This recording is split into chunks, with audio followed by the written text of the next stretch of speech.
The vibe is absolutely shifting. I mean, people voted on this issue. Independents, some people who are Democrats who see the nonsense and the craziness and the lies and don't want boys in their daughters' sports. You're watching Restoring America, where we shine a light on the fundamental values of this country and all the reasons why they're worth saving. This week, we're going to talk about the rise and fall of gender ideology. I'm Kaylee McGhee White, and this is Restoring America.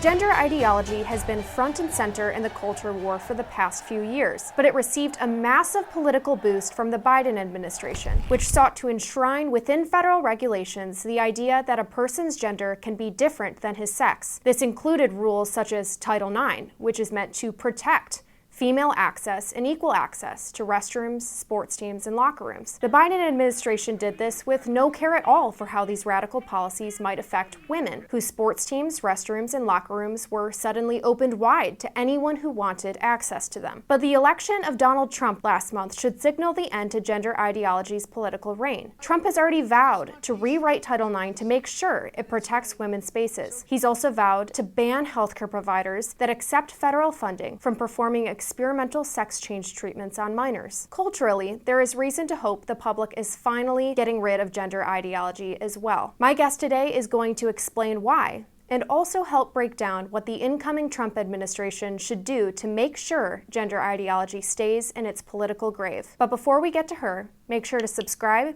hit that like button, and for more, head to WashingtonExaminer.com. With me today is Jennifer Say, the CEO and founder of XXXY Athletics. Jennifer, thanks so much for joining. You have been very outspoken about gender ideology and the harms that it causes specifically to women and to female athletes. And, I see this election as sort of a political rebuke to that ideology because the Biden administration was very aggressive in pushing this ideology through several executive orders, including a rewrite of Title IX. Would you agree with that? Do you think that the vibe is shifting politically when it comes to this ideology?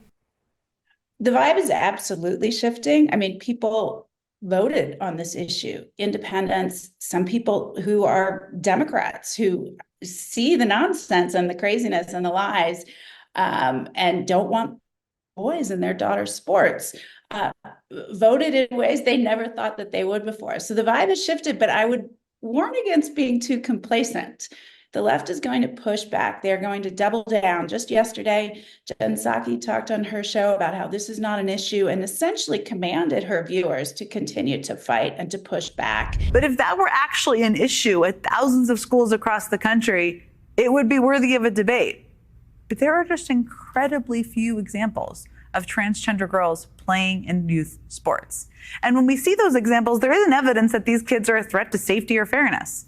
When I say few examples, I mean that if you were to count the examples of transgender girls playing youth sports in any single state, the number often rounds to zero. There's a ton that President Trump will be able to do. He will be able to rescind the rewrite of Title IX, but there's a lot that is outside the reach of the president's authority.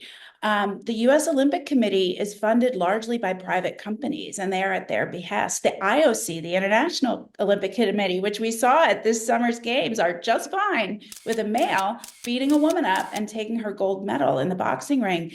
That's an international organization, and they also take most of their funding from private companies. So we need to continue to push to change the culture and make it okay to stand up and say, this is not okay. I want to go back to what you mentioned a little bit earlier about what Donald Trump as president-elect and the incoming president can do about this specifically. He's vowed to ban men from women's sports. He's also vowed to ban gender-affirming care as it's subsidized through Medicare and other federal programs.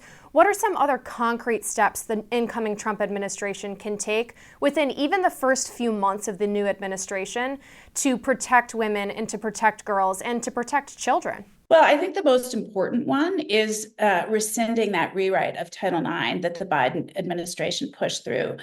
this past April.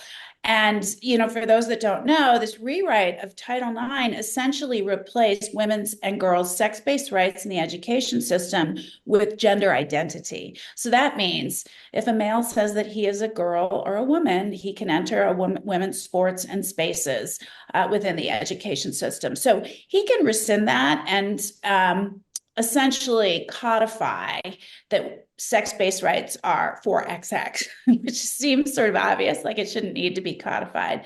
But he can absolutely do that because the education system is federally funded, from Head Start programs all the way up to universities. But and that is a huge one for him to kind of rewrite that, rescind the current state. But the Biden rewrite is active in 24 states right now. So we need to claw that back. And again, I think culture change is going to be very important. 85% of Americans agree with us, but they don't seem all willing to stand up and say so. They fear the backlash, like what Congressman Seth Moulton just faced last week. Look, I was just speaking authentically as a dad about one of many issues where I think we're just out of touch with the majority of voters. And I stand by my position. Maybe I didn't get all the words exactly right. But the point is that the backlash I've received proves my point that we can't even have these discussions as a party. There were calls for his resignation. This weekend, there were protests outside of his office. So, culture change is long and hard, and Trump can certainly begin to instigate that, but we need to do that work ourselves. And there are some indications that the culture is beginning to change. You see some private companies beginning to shy away from this a little bit.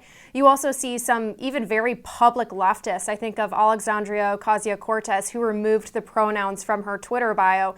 So it seems as if the culture is beginning to change a bit. Would you agree with that? Do you see signs for hope in the culture as well? I absolutely do. And the only reason I just warn against complacency. That's it. I absolutely feel that there is a significant vibe shift. Just days after the election, lefty pundits like Joe Scarborough were saying, I always thought, boys should not be allowed to play in girls' sports. 85% of Americans agree with me. He sort of said that, but he sort of didn't push it very hard. So there's definitely a shift. But I do just think we need to kind of gird ourselves against not getting too complacent, because again, the reaction to Congressman Moulton was swift and fierce. And I think that continues to scare people from standing up. The other thing I would say is, I've been active in this space of protecting female athletes for a very long time. I was an elite gymnast and national team member as a child, and I was the first gymnast to speak out against abuse in the sport. I did that in 2008. And yes, the world knows about it now because of Larry Nassar, but it's still very much happening.